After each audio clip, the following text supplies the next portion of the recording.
today's video I'm going to explain how the new Instagram update has added new stickers and also added the ability to export your whole story and save it to your camera roll. And that's what I'm going to focus on today. Okay, so you can now export stories from Instagram. So you tap on your story and there you have it playing, and you swipe up and you want to look for the icon in the top right hand side of the screen. It says a little download. And then you tap that and then the story will just download and appear on your camera roll.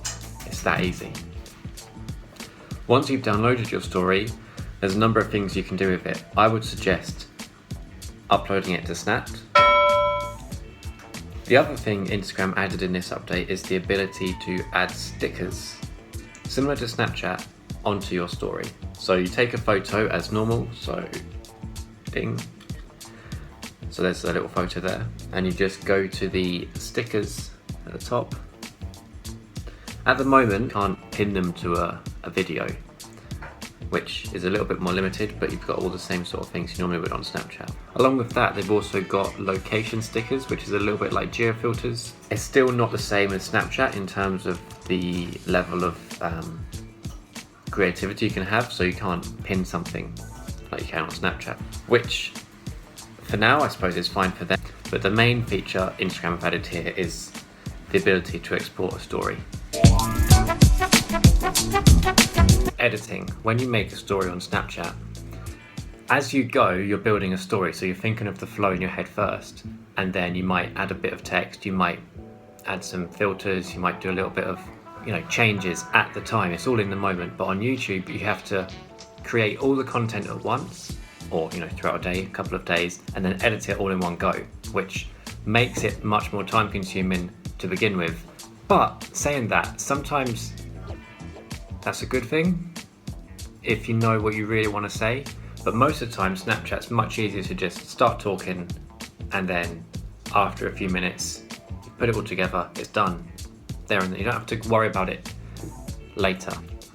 But on YouTube you have to make all the content at once and then edit it, or add more because you realise you haven't got enough to edit, which, I don't know, sometimes when because you've got all this time to make the content and you don't have to edit it, you might try a few different things so you can experiment a little bit more, which it might be good. The third sort of thing as well though is, because there's so much content on YouTube, not that there isn't that much on Snapchat, but because there's so much on YouTube and you can see all of it, and the things that you're recommended to see are really high quality and edited together really well. It's a bit like on Instagram, where you look at all these perfectly made photos and you sort of think, oh, this isn't going to look like that. So you want to put more into the editing, and you might spend ages trying to make a really nice looking thing, even though that's not what you're trying to do. You're just putting out the content. So on Snapchat that's not really a problem, because everything's quick and there, and you can just watch it straight away. So it's really interesting to see the angles they're going, because now that YouTube has live video, now that YouTube has live streaming you can do as well, there's this mixture of unedited videos, a bit like this, because I'm not going to edit this very much, where someone's just talking to the camera. You can have comments, but if you watch any live video you'll notice a few things, like people not being able to see the comments because they,